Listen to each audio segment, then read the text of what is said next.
The broadcast began as a joke across the Galactic network, a flicker of amusement shared among species that had long forgotten the crude simplicity of projectile weapons. The Threx Dominion, a reptilian empire whose warriors wore exo-armor that could shrug off plasma fire, were at the center of it. Their warlord, Vryll, laughed as he addressed the camera, his voice a rasp of arrogance translated into dozens of tongues. "Send your finest hunter, humans," he sneered. "We'll teach your primitive guns what true war is." The laughter that followed rippled across the galaxy like static. No one expected Earth to answer. The Council of United Earth Command watched in silence from orbit above a dim blue planet. Diplomatic advisors urged restraint. Scientists suggested a demonstration of advanced drones. But the generals, hardened by centuries of ground wars, remained quiet until one of them finally spoke. "They mock the trigger," said General Nkora, her eyes sharp beneath the fluorescent lights. "Then we send the finger that pulls it." A name surfaced, whispered more than spoken: Sergeant Elias Vance. To most, he was a legend from wars no one wanted to remember. To a few, he was a ghost that had walked away from them alive.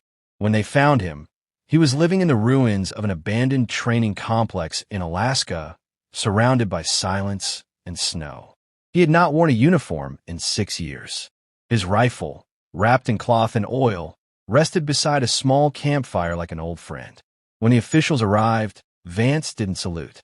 He just looked at them, gray eyes steady, measuring, unflinching.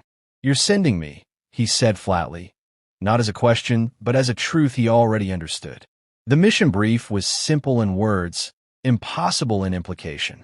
The Threx Dominion had chosen the jungle world of Vryll as the stage. The planet was a death trap, humidity thick enough to choke on, vegetation that cut through armor, rivers filled with acid rain. Survive for 10 days, eliminate hostiles, and return alive. It was a challenge designed to humiliate humanity, not test it. Vance only nodded when he finished reading. "One man," he said. "That's all you need." They called him Ghostroot in the old days, a name earned in the swamps of Myanmar, where he once spent 3 weeks motionless beneath mud, eliminating an entire enemy command chain without ever being seen. He spoke little of that time, though some claimed he could slow his heartbeat until even thermal sensors failed to catch him. When the younger soldiers briefed him on alien biology and armor specs, he listened without expression. The jargon of new warfare meant nothing to him. The rifle, the breath, the silence, that was language enough. Launch day came without ceremony. His drop pod cut through the green clouds of Vryll like a meteor, fire trailing behind it until it buried itself in the jungle's wet soil. Inside, Vance unlatched his restraints, feeling the metal hum beneath his gloves. When the hatch opened, heat rushed in thick, wet alive. He stepped into the swamp, mud swallowing his boots, and began to breathe with the rhythm of the planet. His rifle, Whisper Wind, gleamed once under the alien sun before he coated it with muck. Every movement was deliberate, practiced, the dance of someone who understood that patience kills faster than bullets. He moved without sound. The jungle listened but gave nothing away. Somewhere distant, an alien patrol laughed over open comms. Vance heard them before he saw them. 4 Threx warriors in scaled armor, weapons glowing faintly blue, confident and careless. They weren't hunters. They were performers, expecting a show. "Come out, little ape." One of them mocked, voice echoing through the mist. The others chuckled, unaware that the jungle itself had already turned against them. Vance lay prone in the muck, the world reduced to a single breath, a single heartbeat. Through his scope, he watched the lead Threx's head tilt, the faint shimmer of arrogance glinting in its movement. The shot came without sound or flash. The alien's skull cracked inward, armor folding like soft fruit. The others froze, confusion replacing their pride. One fired blindly into the trees. Another roared and charged, only to trip a wire Vance had set moments earlier. A crude trap, but gravity and panic did the rest. The third tried to scan for heat signatures and saw nothing. When a second shot came, It dropped without knowing where from. In less than a minute, the swamp was silent again. Steam rose from the wet earth, curling around fallen bodies. Vance exhaled slowly, then began to move. He didn't linger or celebrate. He wiped the scope, checked his ammunition, and faded back into the green haze. Somewhere, a drone captured the aftermath and streamed it across 1,000 worlds. In the observation room aboard the Earth Command Carrier, officers watched the feed in stunned silence. Contact terminated. One whispered, unable to look away. General Nkora's expression didn't change. "He's begun," she said quietly. Around her, the analysts murmured, unsure whether to be awed or afraid. Down on Vryll, the air thickened with the first distant thunder. Vance crouched beneath the dripping canopy, hands steady as he adjusted his camouflage. The mission had only just started, but already the jungle knew his name.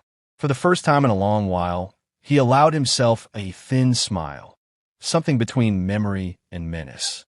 Above him, the storm broke open, washing the blood into the soil. Somewhere in that rain, the ghosts of old wars stirred again. He waited, motionless, as new voices crackled faintly through alien comms. More patrols were coming. He whispered to himself, voice low, deliberate, almost reverent. "Let them come." The jungle swallowed the words whole. The bodies were gone by dawn. The Threx retrieved their fallen with mechanical precision, leaving only gouged mud and the metallic scent of spilled blood behind. From his perch high in the dripping canopy, Vance watched the recovery drones glide through the mist like silent vultures. He marked their scanning patterns, their intervals of sweep and retreat, memorizing rhythm as easily as breathing. Every movement, every sound was data. Every detail was a weapon waiting to be used. By midday, the jungle began to hum with alien activity. Threx dropships pierced the clouds, flooding the terrain with infrared pulses that swept over every living thing.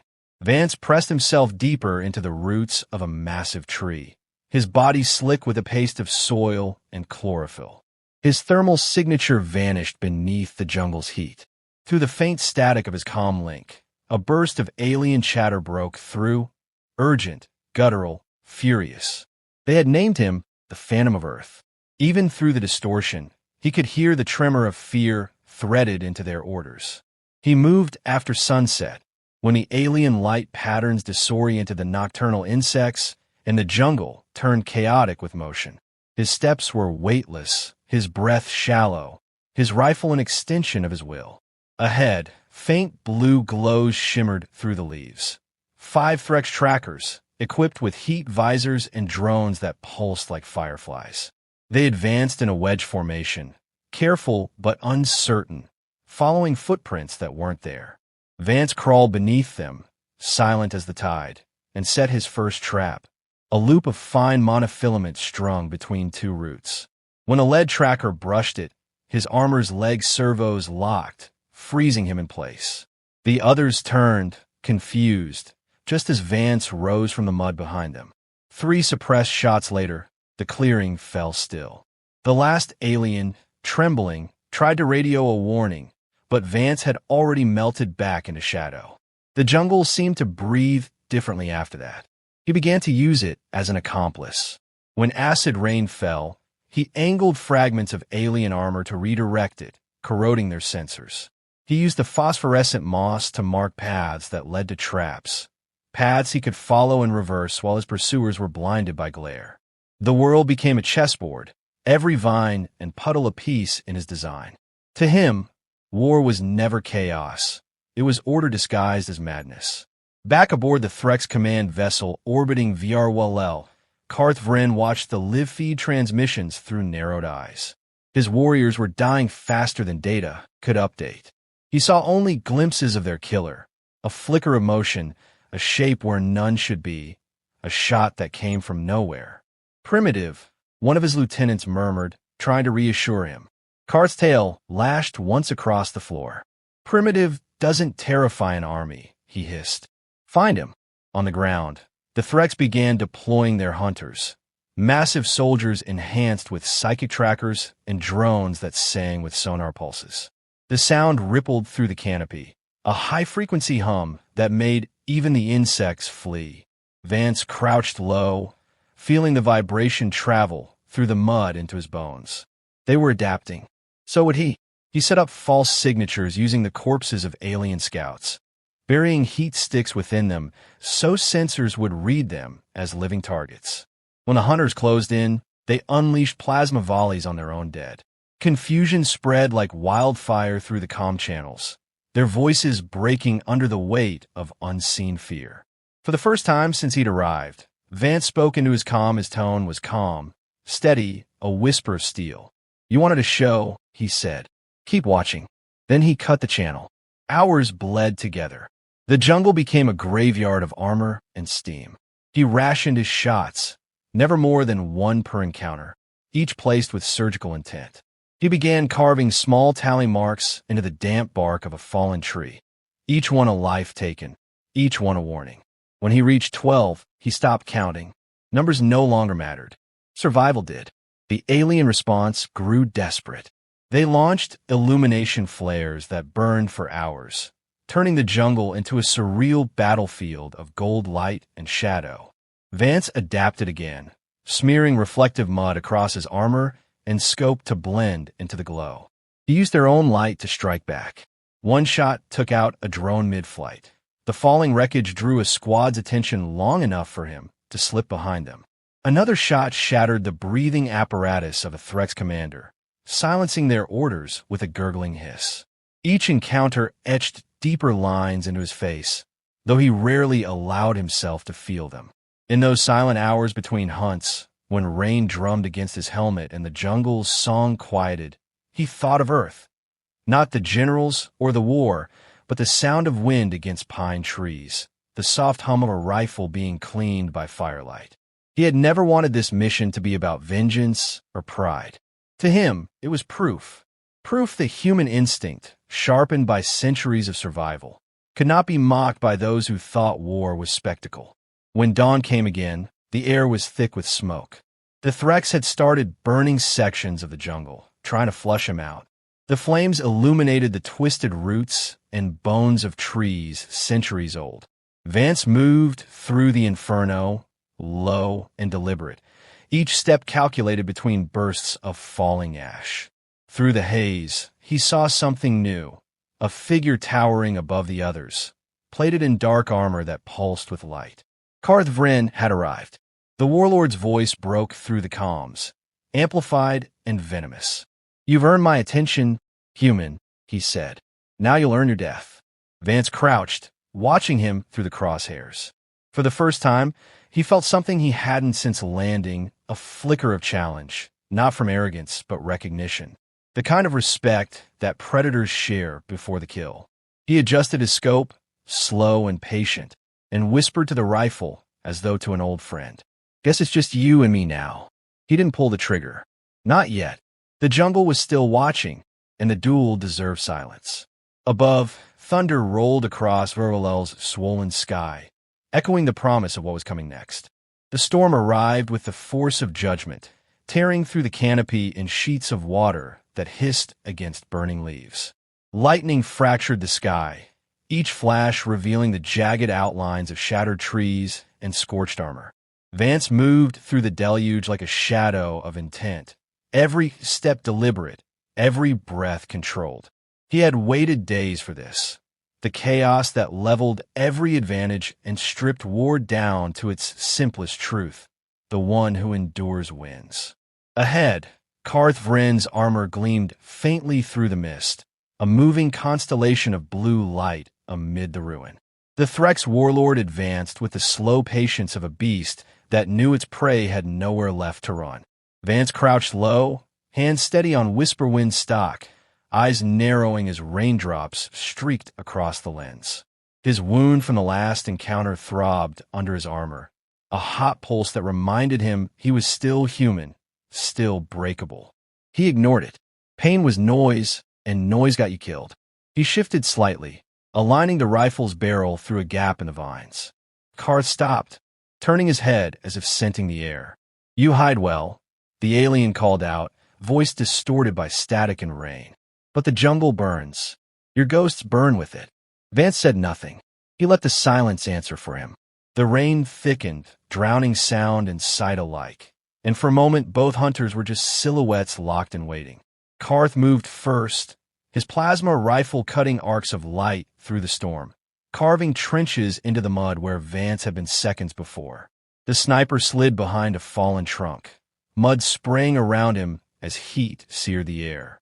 He waited for the telltale hiss of cooling plasma, then rolled left, raising the rifle. Through the scope, he caught the faint shimmer of Karth's heat signature. 2 hearts pounding, one slightly slower than the other. The second heart. That was his target. The shot cut through the rain like a whisper of inevitability. It struck just beneath the warlord's shoulder plate, sending a shockwave through his armor. Karth staggered, growled, and fired wildly into the trees, the plasma lighting the world in electric blue. Vance didn't retreat. He crawled closer, closing the distance between them, using the storm's roar as camouflage. The alien's breathing became ragged, the arrogance replaced by something heavier, rawer. You think you've won, ape? Karth spat, voice trembling with fury and disbelief. You kill in shadows. I fight in light. Light doesn't matter, Vance murmured, though no one could hear him. Only silence does. They met in the center of a flooded clearing, lightning illuminating them in brief, violent flashes. Karth towered above him, his plasma rifle discarded in favor of a blade forged from his own armor. Vance's rifle was too close for another clean shot. He let it drop, drawing his knife in one fluid motion. For a moment, they circled, soldier and warlord, predator and prey, both too stubborn to claim either role. Karth lunged, the blade cutting through the air with a hum that vibrated in Vance's ribs. He ducked under the strike, driving his knife into a joint between armor plates. The alien roared, slamming a fist into Vance's chest and sending him sprawling into the mud. The impact drove the air from his lungs, but he didn't stay down. As Karth advanced, Vance reached for the rifle, dragging it through the muck. His fingers found the trigger just as the warlord raised his blade for the final strike. The shot, fired from barely 10 feet away, tore through Karth's secondary heart and shattered the armor from within. The alien froze, blade suspended mid-swing, then collapsed forward into the water with a sound more like surrender than defeat. For a long time, Vance didn't move. The rain softened to a steady drizzle, and the jungle, once filled with screams and thunder, fell eerily quiet. He rose slowly, pain radiating through his side where Karth's strike had grazed him. The wound burned, but it wasn't mortal. He knelt beside the fallen warlord, watching the faint light fade from the alien's armor. You fought well, he said quietly. It wasn't praise, it was acknowledgement. In death, even enemies deserve that. He signaled for extraction. The faint tone in his earpiece confirmed the beacon's activation. Above, the storm clouds began to thin, revealing the dim, fractured light of Vryll's twin suns. As the dropship descended, its engines rippling the pools around him, Vance felt the weight of what he'd done settle over him. Not pride, not victory, but the bone-deep understanding that he'd once again become what humanity called upon when dignity was on the line. He'd killed to remind the galaxy that humans were not a race to be laughed at. They were survivors. And survival was the oldest form of warfare there was. When the dropship's ramp lowered, he stepped aboard without looking back. The operator met his eyes briefly, then looked away. Mission complete, she said. He only nodded. Words felt unnecessary here. The jungle below was already reclaiming the battlefield, vines curling over alien corpses, mud swallowing footprints until there was nothing left but silence. Days later, aboard the orbiting command vessel, General Nkora reviewed the combat footage in her dimly lit office. The final sequence, Karth's fall, the quiet after, played again and again. Around her, aides whispered statistics. 1 man deployed, 1 man extracted, 147 hostiles neutralized. She dismissed them all with a wave. Numbers didn't capture what had happened on Vryll. They never did. Send a report, she said, and shut the feeds down. Let the galaxy wonder. When Vance returned to Earth, the world didn't greet him with parades. He preferred it that way. He went back to the mountains, to the silence and the snow, to the place where ghosts could rest. The rifle, cleaned and reassembled, leaned against the wall beside him. He watched the sky as evening fell, the first stars piercing through the dark. Somewhere out there, alien worlds whispered his name, not with laughter, but with fear. He smiled faintly, the expression more tired than proud. "They'll come again," he said to no one, his voice almost lost to the wind. "And I'll be here." The snow began to fall, soft and endless, erasing his tracks as it had before. In the quiet, his legend grew larger than the man himself, a story retold across 1,000 worlds. They called him the Ghost of Earth, the one who hunted gods in the rain.